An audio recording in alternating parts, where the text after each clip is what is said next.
अच्छा, अक्सर अब आते हैं सर एक्सेप्शन हैंडलिंग की तरफ, ठीक है। एक्सेप्शन हैंडलिंग में सबसे पहले सर अंडरस्टैंड करें एक्सेप्शन बोलते हैं किसको है। एक्सेप्शन बेसिकली किसी भी unexpected event that disrupts your program to execute या your program to run, resultantly program क्या करता है, क्रैश कर जाता है, ठीक है। So an exception is an unexpected event. ये क्या चीज है, it is an unexpected, it is an unexpected event that disrupts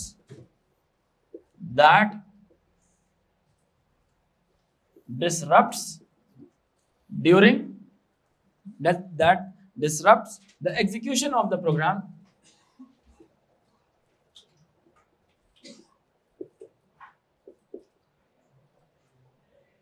that disrupts the execution of the program। और इसको एग्जीक्यूट करने के लिए, इसको हैंडल करने के लिए हमारे पास जो कोड लिखा जाता है उस कोड को बोलते हैं exception handling.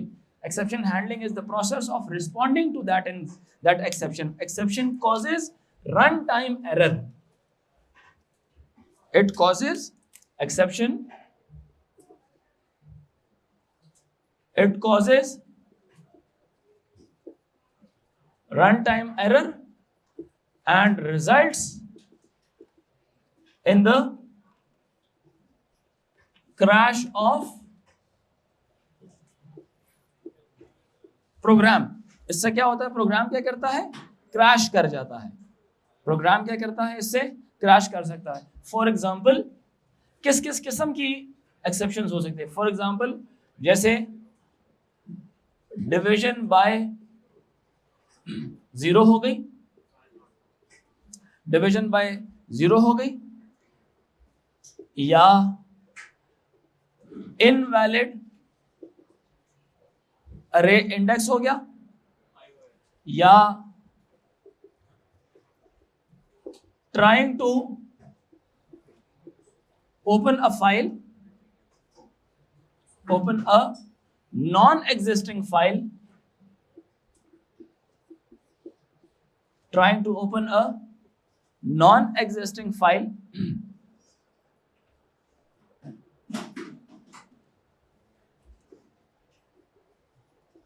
losing a connection to another device, for example device printer भी हो सकती है, ठीक है।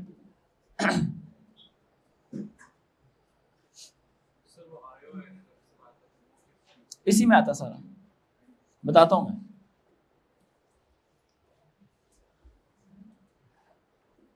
सारी बताता हूं। Python distinguishes between different types of exception such as, Python क्या करता है,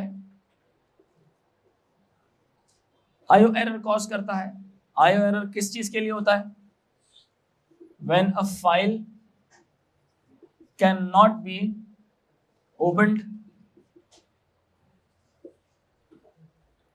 when a file cannot be opened। इसी तरह से import error आ जाता है sometime। import error कब आता है, जब Python cannot find the module,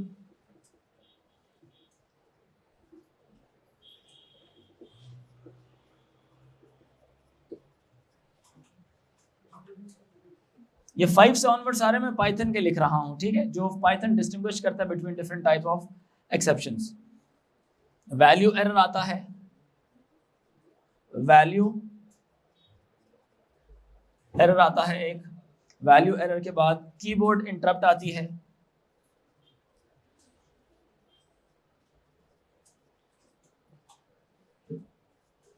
keyboard interrupt के बाद ईओएफ एरर आता है, ईओएफ एरर आता है। ईओएफ एरर के बाद जीरो डिवीजन एरर आता है,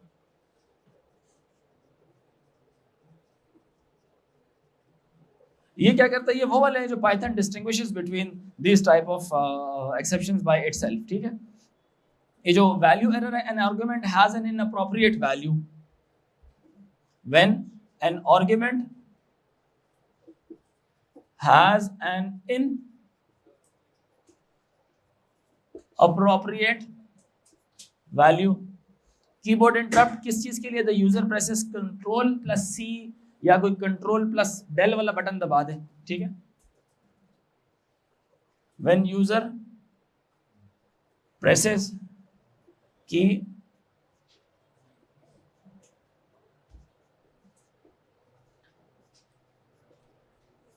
control plus C, control plus delete etcetera. इसी तरह से EOF एरर आता है, a file read meets an end of file condition when a file read meets an end of file condition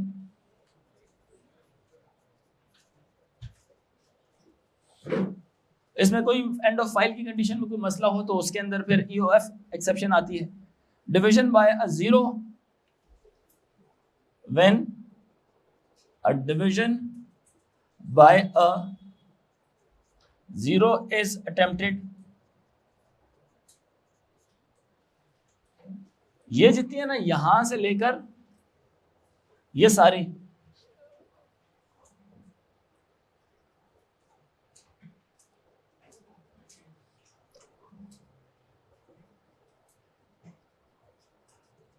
Python can distinguish between these exceptions, ठीक है। Python इन exceptions के बीच में distinguish कर सकता है।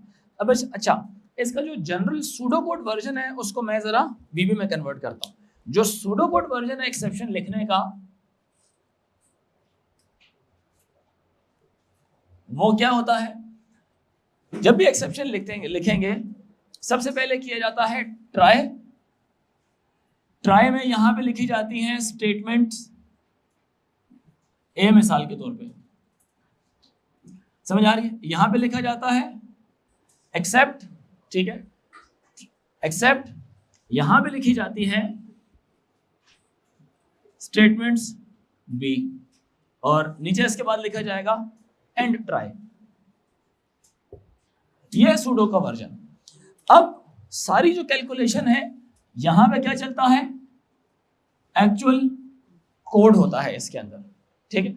और उस एक्चुअल कोड में जिस बात से कोई कह लें कि सिस्टम क्रैश कर सकता है, तो वो बात कहां पे लिखी जाती है? यहां पे लिखी जाती है, एक्सेप्ट के अंदर लिखी जाती है, ठीक है।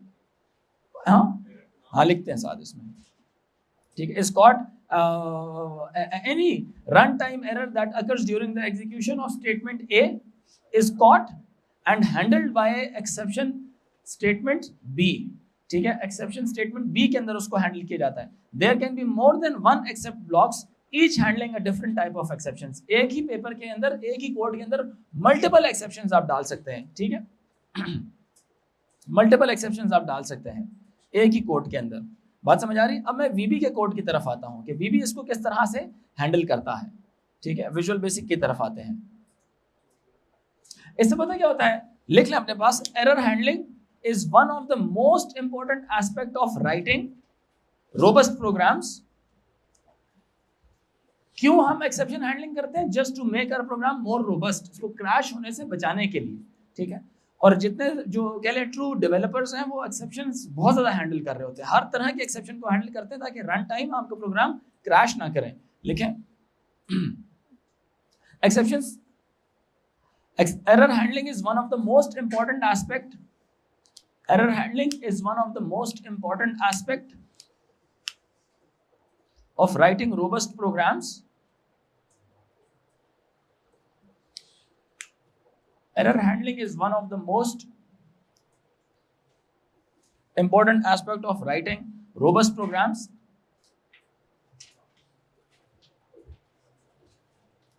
That are to be used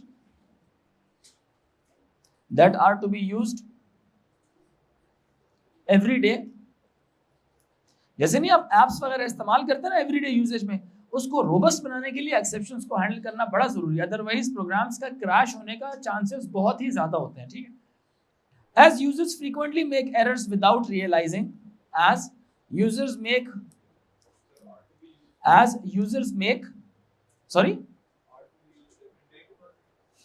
are to be used every day। As users frequently make errors without realizing, as users as users frequently make errors without realizing, and hardware can fail at any time. Irtaza hardware can fail any time. आपको समझ आई ये बात? नहीं समझ आई आपको? आपको अच्छी तरह समझ आई है ये? जी, आपके लैपटॉप की बात कर रहा हूँ. Frequently, error handling routines can take a programmer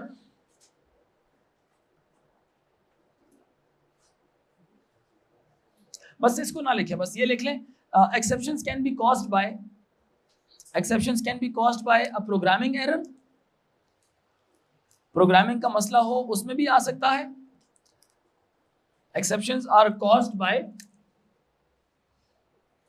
programming error. एक प्रोग्रामिंग का टाइपिंग ही गलत की हो उसने, डेवलपर ही गलत हो, उसने डेवलपमेंट ही सही ना की हो. दूसरा, यूजर अगर वैल्यूज मस्ती करे जानबूझ के, ठीक है, तो वो भी लिखें. यूजर एरर्स, सेकंड ऑप्शन लिखें, यूजर एरर्स. एक प्रोग्रामिंग एरर, दूसरा यूजर एरर, तीसरा लिखें हार्डवेयर फेलियर. तीसरा लिखें hardware failure.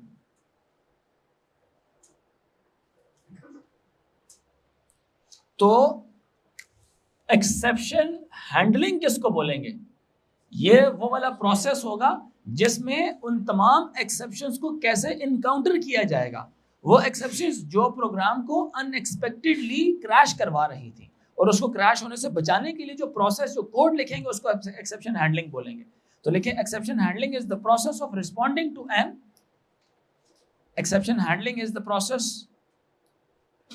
exception handling is the process of responding to an exception handling is the process of responding to an exception within the program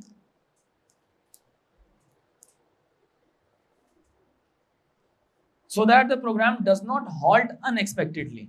Within the program, so that the program does not halt unexpectedly.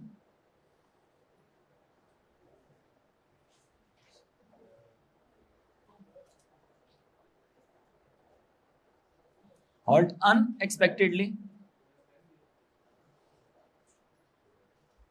ठीक है. अब जैसे for example मैं आपको दो exceptions के code लिख के दिखाता हूं पाइथन में ही. आप लोग अपनी एक्सेप्शंस का अपनी मर्जी का कोड बना सकते हैं, ठीक है.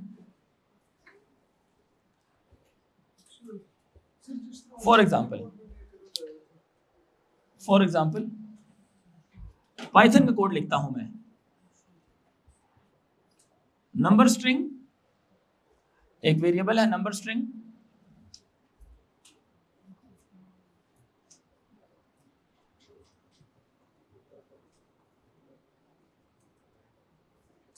enter a number. अब यहां पे try n is equals to int number string, int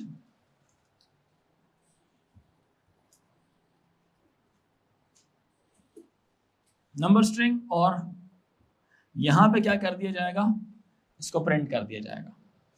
by the way, इस इनपुट के अंदर ये जो वेरिएबल है, ये क्या क्या चीजें अपने पास होल्ड कर सकता है? All strings, right. सारी स्ट्रिंग्स अपने पास, क्योंकि ये इनपुट लिखा हुआ है. अब उसने क्या कर दिया, इसको इंट में कन्वर्ट करके किस में डाल दिया, एन में डाल दिया, और कर दिया प्रिंट एन. प्रिंट एन का मतलब उसने इस एन को यूज कर लिया. अगर एक यूजर इंटीजर वाले वेरिएबल के अंदर वो अंग्रेजी लिखना शुरू कर दे, तो वो एक क्या होगा, टाइप मिसमैच आ जाएगा ना. ठीक है, तो टाइप मिसमैच को हैंडल करने के लिए यहां पे क्या लिखेंगे, एक्सेप्ट. यहां पे क्या लिखेंगे, एक्सेप्ट.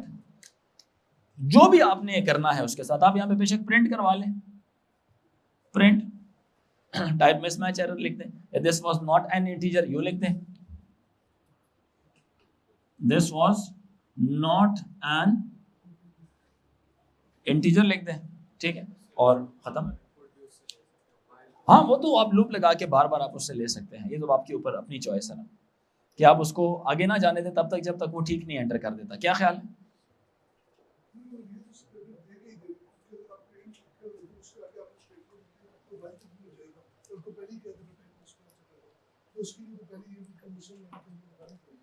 वो आप खुद कर सकते हैं, उसको लूप चला सकते हैं, वो इतना मुश्किल नहीं है, आसान है। डिवाइड बाय जीरो की तरफ आते हैं जरा, डिवाइड बाय जीरो की तरफ आते हैं। लेट से हम एक फंक्शन बनाते हैं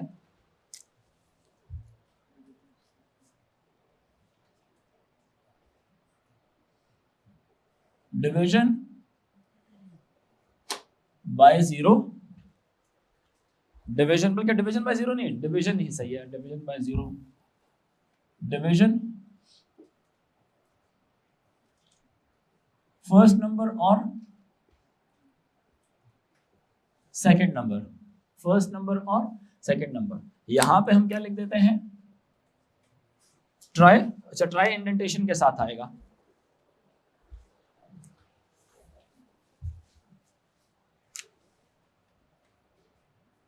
ट्राई, यहां पे आ जाएगा आपका आंसर इक्वल टू ना फर्स्ट नंबर डिवाइडेड बाय, ये जो निशान है ये इंटीजर डिवीजन के लिए होता है ना, डबल फॉरवर्ड स्लैश है ना, इंटीजर डिवीजन के लिए। और आगे क्या कर लें आप,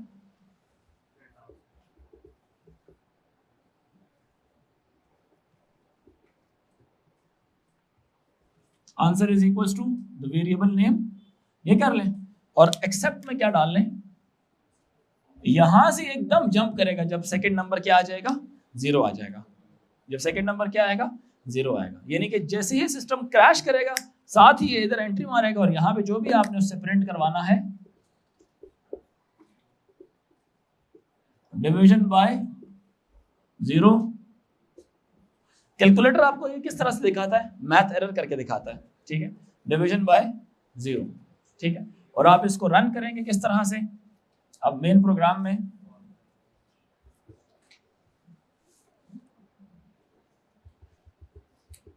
डिवीजन को कॉल कर लें ऐसे करके, और डिवीजन को कॉल कर लें ऐसे करके, अब देखना दोनों के आंसर्स क्या आएंगे, ठीक है।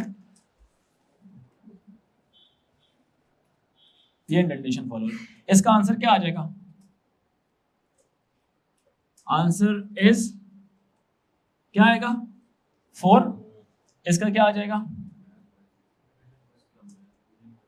Division by zero. System crash नहीं होगा, अदरवाइज सिस्टम क्या होगा, एकदम बंद हो जाएगा। ये उसको प्रॉपर्ली ठीक तरह से हैंडल करेगा, ठीक है, उसको क्रैश होने से बचाएगा, इसीलिए उसको बोलते हैं रोबस्ट प्रोग्राम्स बनेंगे। तो एक वक्त के अंदर तो बहुत सारे एक्सेप्शंस आ सकती हैं, बहुत सारे एरर्स आ सकते हैं। जो अच्छा प्रोग्रामर होता है वो 3 चीजें माइंड में रखता है, प्रोग्रामिंग एरर के जरिए जो एक्सेप्शंस आएंगे उसको हैंडल करना, हार्डवेयर फेलियर के जरिए जो एक्सेप्शंस आ रही है उसको हैंडल करना, और एक यूजर कह लें कि यूजर एरर, ठीक है, यूजर जो गलत वैल्यूज एंटर करेगा उसकी वजह से जो एरर्स आएंगे वो उसको हैंडल करना पड़ेगा, ठीक है, यूजर एरर्स। क्योंकि यूजर तो अपनी मर्जी की वैल्यूज एंटर करता है, वो तो आपसे परमिशन वगैरह नहीं लेगा, ठीक है।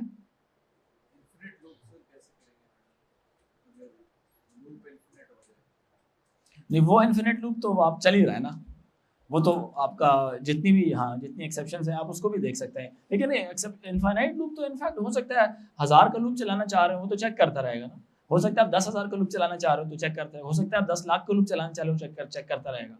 अक्सर औकात हम लोग लूप चलाते थे जिसका टाइम के साथ ताल्लुक होता था, ठीक है, डिले लाना होता था, तो हम एक लूप चलाते थे, बहुत ज्यादा दफा चलाते थे ताकि आउटपुट शो होने में थोड़ा लेट रिस्पॉन्स दे, वो समझ आ रही है। या किसी दो चीजों को आपस में सिंक्रोनाइज करना होता था और एक स्पीडीली आ जाती थी और एक को थोड़ा वक्त होता था, जो स्पीड वाली थी उस कोड में हम कोई अननेसेसरी काम करा देते ताकि वो थोड़ा स्लो हो, बाकी वाला साथ उसके साथ जुड़ जाए, ठीक है। तो इस तरह की बहुत सारी एक्सेप्शंस है जो रन टाइम के ऊपर एक जो डेवलपर है वो अप्लाई कर रहा होता है, समझ आई। तो एक्सेप्शंस के अंदर जनरल कोड आता है और जब भी उसमें due to any system crash वो जंप कर लेगा दूसरी तरफ, यहां पे क्या आएगा, जनरल कोड आएगा, ठीक है। When the system is not getting crashed, as soon as it goes towards the crashing of the system, it will stop it from crashing. यूं समझ ले कि हर काम एडवांस में देखा जा रहा होता है, क्रैश होने से पहले इधर ले आएगा, बोलेगा इस तरफ आ जाओ, ठीक है, ये बात करें। तो ये थी आपकी एक्सेप्शन हैंडलिंग का पूरा कॉन्सेप्ट। एक्सेप्शन हैंडलिंग इटसेल्फ एक बहुत शॉर्ट सा टॉपिक है, बस इसमें आपको ये पता होना चाहिए कि when it is appropriate to use exception handling. Code भी मैंने आपको बता दिया किस तरह से लिखते हैं। And also we have to know that कि एक्सेप्शन हैंडलिंग क्यों इंपॉर्टेंट है। आपको पता है ये रन टाइम एरर्स हैं, सिस्टम क्रैश होने से बचाता है, ये makes the program more robust, ठीक है। इफ अ प्रोग्राम और a software is made for a daily use then it must has multiple exceptions so that it does not crashes unexpectedly based upon the user response, ठीक है, और any system या hardware failure etcetera, ठीक है। हमारी एक बात रह गई है, दो बातें बल्कि रह गई हैं, ठीक है। एक तो डिक्लेरेटिव प्रोग्रामिंग हमारी रह गई है, ठीक है, जो कि लॉजिकल प्रोग्रामिंग है वो, और एक हम लोगों ने अभी यही जो आप फाइल हैंडलिंग की प्रैक्टिस कर लें, अभी जो हम लोगों ने पढ़ा फाइल हैंडलिंग की प्रैक्टिस कर लें। फाइल हैंडलिंग में मैं रैंडम फाइल भी आपको करा दूंगा, ठीक है, हैशिंग एल्गोरिथम के जरिए।